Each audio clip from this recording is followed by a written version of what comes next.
E a internet, Gabriel Sapp aqui, hoje falando de fotografia, mas não necessariamente com um tutorial. Esse vídeo de hoje é especialmente dedicado a você que está começando na fotografia, está querendo se profissionalizar, eventualmente viver disso. Então, se você está nessa fase de início da sua carreira de fotografia, presta atenção nesse vídeo, porque eu vou te ensinar a evitar alguns erros, muitos deles, se não todos, que eu já cometi, para você aprender com esses erros e não precisar cometer os seus próprios. Vamos lá?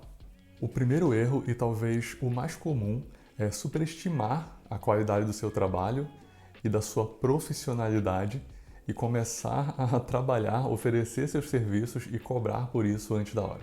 Eu fiz um vídeo muito bacana sobre trabalhar de graça e por que você deveria fazer isso. Vou deixar o link aqui para você assistir, se ainda não viu. Mas é muito importante aproveitar o início da sua carreira para se profissionalizar de verdade. E eu não estou falando, na verdade, só da qualidade do seu trabalho.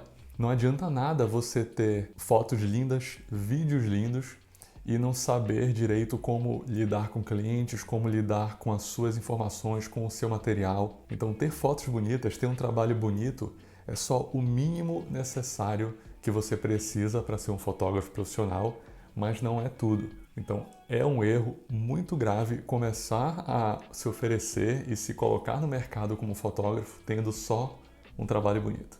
Esse tópico aqui vai ficar muito mais claro depois de vocês assistirem esse vídeo que eu acabei de indicar. O segundo erro é não estudar fotografia e principalmente não ter referências. Mas espera lá, eu não estou falando de educação formal. Eu, na verdade, acho que educação formal, um curso superior na área de fotografia, vai te trazer pouquíssimos benefícios para a qualidade do seu trabalho. Eu imagino que uma faculdade de fotografia deve ser um ambiente muito bom para você fazer networking, se formar junto com outras pessoas que no futuro vão poder ser suas parceiras, vão poder te indicar, vão estar lá junto com você no mercado. Mas em questão de aprendizado mesmo, eu sinceramente acho muito tranquilo aprender tudo sozinho ou fazendo workshops, cursos, aulas particulares e coisas assim. E é disso mesmo que eu estou falando agora.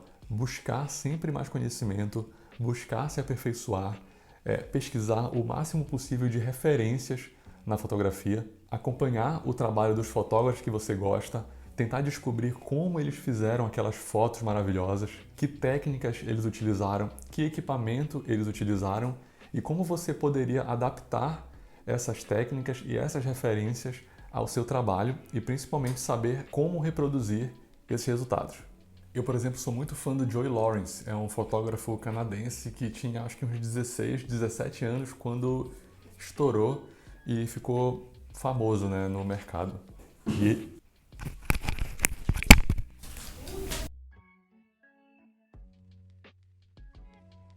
Ele é muito bom, manda muito bem mesmo, principalmente no que se refere à iluminação. Tudo que eu sei hoje de iluminação, que foi o que sedimentou e baseou boa parte da minha carreira na fotografia, foi graças a esse cara. Eu vi o trabalho dele, achava um negócio incrível, inacreditável e queria fazer igual. Então fui me informar, fui estudar, fui ler, fui treinar muito para descobrir quais eram as técnicas que ele usava, que tipo de equipamento ele usava e como eu podia adaptar aquelas técnicas ao meu trabalho e às minhas possibilidades, né? Claro, morava no Brasil, era muito difícil comprar o tipo de equipamento que ele usava lá no Canadá. E eu dou esse exemplo porque na minha cabeça de fotógrafo iniciante, vendo aqueles resultados, aquelas fotografias que ele produzia, eu não conseguia simplesmente entender como é que ele fazia. Eu ficava pensando, eu não consigo fazer igual, usei os mesmos ângulos, fotografei em dias com iluminação parecida, até que chegou o ponto em que eu descobri que ele usava iluminação artificial, em algumas fotos apagava, photoshopava as luzes que estavam na cena. Então eu jamais conseguiria aquela foto, uma foto parecida, só com luz natural como eu estava tentando. Eu tive que me informar, tive que ir atrás, estudar as técnicas que ele usava, para aí sim começar a reproduzir aqueles resultados e adaptar aquilo ao meu estilo e ao meu trabalho. Resumindo, dá para aprender muita coisa sozinho, mas você tem que aprender. Nem sempre é fácil olhar uma foto ou ter uma ideia na cabeça e simplesmente transformar ela em realidade se você não tiver as ferramentas que você precisa, principalmente dentro da sua cabeça. Nem estou falando de equipamento. O próximo erro muito comum em fotógrafos iniciantes é não fazer contrato. Contrato é essencial para qualquer prestação de serviço. É uma forma de garantir a segurança tanto do cliente quanto a sua própria.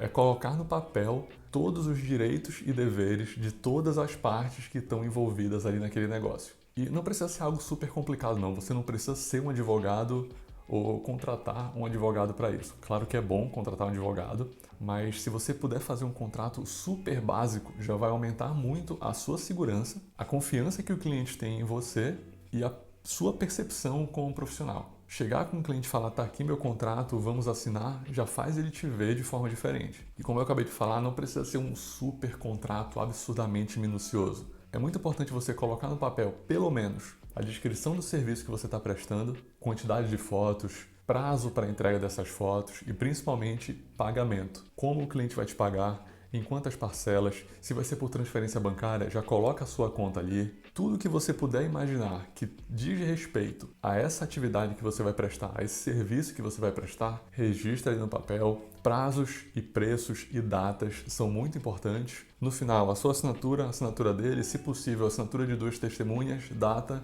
e pronto. Você já tem um contrato. Isso já vai te trazer muito mais segurança e evitar muita dor de cabeça, acredita em mim.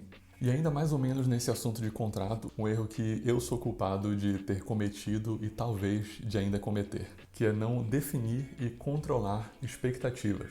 Foi por isso que eu falei que no contrato de vocês é muito importante ter lá preços, datas, prazos, exatamente como e quando o serviço vai ser prestado, porque o seu cliente ele tem que saber exatamente o que ele pode esperar de você e o que ele vai ter de você. Não esquece que os fotógrafos somos nós. O cliente muito provavelmente pode estar contratando um fotógrafo pela primeira vez na vida. Então ele não sabe como esse mercado funciona, como o nosso trabalho funciona, do que a gente precisa, o que a gente não pode admitir.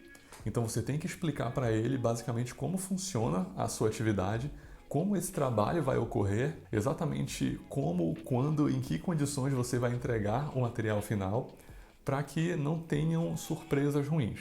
Se você quiser surpreender seu cliente, surpreenda de forma positiva. Tipo, uma coisa que eu faço sempre, meus ensaios. Eu sempre peço um prazo de 15 dias úteis para entregar, só que geralmente entrego em menos de 5. Isso é uma surpresa excelente, né? O cliente está aí preparado para esperar mais de 2 semanas e recebe em 5 dias. É muito bom. Se fosse o contrário, se eu desse o prazo de 5 dias e entregasse em 2 semanas, ia ser outra história. Então, esse tópico aqui linka com o que a gente acabou de falar de contrato. Sempre explique exatamente para o seu cliente como e quando você vai fazer o seu trabalho, o que ele tem que fazer, quais são as obrigações dele como cliente. E muito importante, mantenha o seu portfólio atualizado.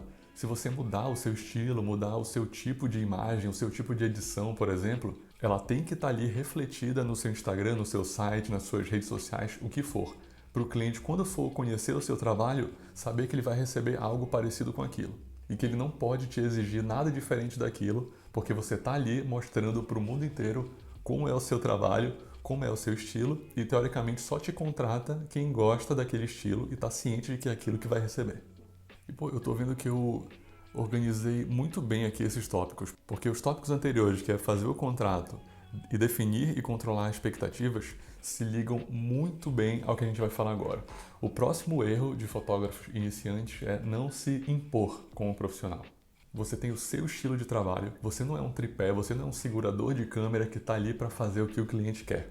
Você tem a sua personalidade, o seu estilo de fotografia, de edição, o que for, o seu jeito de trabalhar, e tem que ser contratado por clientes que se identificam com essas coisas. Por exemplo, com o meu trabalho com ensaios de casal, ensaios de grávida, casamentos, eu tenho um estilo dramático, contrastado, desaturado. Um cliente que procura uma foto super feliz e colorida não pode me contratar, porque não é isso que ele vai ter. E se alguém chegar comigo e falar, Gabriel, eu queria fotos assim, e for muito diferente do meu estilo, eu vou falar, não, eu não faço fotos assim, tá aqui uma lista de indicações de pessoas que fazem. Eu não vou mudar o meu estilo de trabalho por causa do cliente. Vocês não podem esquecer que, apesar de ser algo comercial que a gente faz para viver, fotografia é arte, né? E nós, como artistas, temos que colocar a nossa personalidade no nosso trabalho e fazer esse trabalho do nosso jeito. E no começo pode ser muito difícil, né? Você pode sentir que está perdendo um cliente. Pô, eu vou deixar de ganhar dinheiro aqui só porque eu não quero fazer o que o cliente quer? E é isso mesmo, nem todo mundo é o seu cliente. Você tem que repetir isso para você todo dia. Nem todo mundo é o seu cliente e não há problema nenhum em dizer não para um cliente. Na verdade, você está fazendo a sua parte, está sendo profissional e está sendo honesto, dizendo para o cliente que para ele ter o que ele está procurando, ele tem que procurar em outro lugar. Então, seja profissional, seja honesto com você mesmo, se valorize e seja honesto com as pessoas que te procuram querendo algo que você não pode dar. O próximo erro que todo fotógrafo iniciante e muitos fotógrafos já velhos de guerra cometem é não investir em backup e não levar isso a sério. E a prova disso é que os vídeos que eu tenho aqui no canal sobre backup estão entre os menos visualizados de toda a curta história desse canal do YouTube. Não é um assunto bacana mesmo, não é um assunto super interessante, mas é muito importante. Eu vou deixar o link aqui onde eu mostro o meu esquema de backup que eu considero muito seguro e que inclusive já me salvou. Eu acho que foi isso há uns 3 ou 4 anos atrás. Eu tenho todo o meu trabalho duplicado. Eu tenho 2 cópias em 2 discos diferentes de toda a minha carreira. E 3 ou 4 anos atrás, um desses discos pifou, morreu, tchau, acabou, nunca mais. Se eu não tivesse uma cópia de segurança, eu teria perdido 12, 13 anos da minha história como fotógrafo. Então eu te aconselho a fazer como eu ou encontrar um sistema que funcione para você, mas no mínimo você tem que ter backup redundante do seu trabalho. Eu aconselho usar um disco para trabalho, onde você vai colocar os projetos nos quais você está trabalhando no momento, um disco de backup, onde você vai guardar os projetos finalizados, e um terceiro disco que é uma exata cópia, um clone do seu primeiro disco de backup. Assim, se um deles falhar, você tem ali o outro para salvar a sua vida, jogar esse aqui fora, colocar um disco novo na jogada e continuar sempre com 2 cópias. Você já ouviu aquele ditado sobre backup que diz quem tem 2 tem 1 e quem tem 1 não tem nenhum? É isso mesmo, é muito verdade. E o último erro, muito comum em fotógrafos iniciantes, na verdade são 2, mas como eles estão bem interligados, eu coloquei no mesmo tópico. Cobrar barato e não ter uma reserva financeira. Os 2 assuntos são delicados, né? É difícil começar a sua carreira já cobrando caro, cobrando um valor justo, mas você tem que se valorizar. Se você quer ser fotógrafo, se você quer viver de fotografia, você tem que cobrar o suficiente para pagar suas contas, se alimentar, aproveitar a vida e guardar dinheiro. E você não vai conseguir isso cobrando 100, 150 reais no ensaio, né? E apesar de todos nós amarmos o nosso trabalho com fotografia, eu, por exemplo, larguei a advocacia para ser só fotógrafo. Dá para ganhar muito mais dinheiro sendo advogado, mas eu não era feliz, resolvi fazer o que me deixa feliz, mas não é porque eu faço com tanto prazer que eu não mereço ser pago e muito bem pago. Primeiro porque você tem que guardar dinheiro para a vida mesmo, né? A gente não sabe o que vai acontecer. Se tem uma coisa que a pandemia ensinou pra gente é que nós nunca estamos totalmente preparados para tudo. E segundo, porque você precisa ter sempre dinheiro em caixa para repor um eventual equipamento quebrado. Você aí que está trabalhando com fotografia, se hoje a sua câmera desaparecer, você tem dinheiro no banco para comprar outra e continuar trabalhando? Imagina você perder a sua ferramenta de trabalho, aquele objeto que te gera dinheiro, e não ter fundos para repor esse equipamento e continuar ganhando seu dinheiro. Acabou para ti. Então é por isso que eu sempre digo, o ideal, se você quer viver de fotografia, não largue ainda o seu emprego, o trabalho que você já tem. Vai desenvolvendo a sua carreira fotográfica paralelamente. Assim, todo o dinheiro que você ganhar com a fotografia, você pode investir de volta nela, comprar equipamentos melhores, comprar talvez equipamento reserva ou pelo menos juntar um dinheiro para ter condições de repor seu equipamento se ele se perder. E depois que você já tiver um equipamento básico suficiente para trabalhar, dinheiro no banco suficiente para repor esse equipamento em caso de emergência, aí sim seja a hora de largar o seu emprego e começar a viver só de fotografia. Antes disso, é muito arriscado. Então é isso, essas eram as dicas que eu tinha para te dar hoje. Espero de verdade que isso te ajude a começar a sua carreira de fotógrafo com o pé direito. E se você já começou a sua carreira e já está cometendo esses erros aqui que eu citei hoje, espero que você, o quanto antes, corrija esses problemas, se profissionalize de verdade, trabalhe com responsabilidade e se valorizando principalmente. Se você gostou desse vídeo, curte aqui porque isso ajuda muito o canal a crescer, a atingir mais pessoas. E se você gosta desse tipo de conteúdo, se inscreve no canal porque você recebe meus vídeos assim que eu postar. Beleza? Então por hoje eu vou ficando por aqui, a gente se fala no próximo. Falou!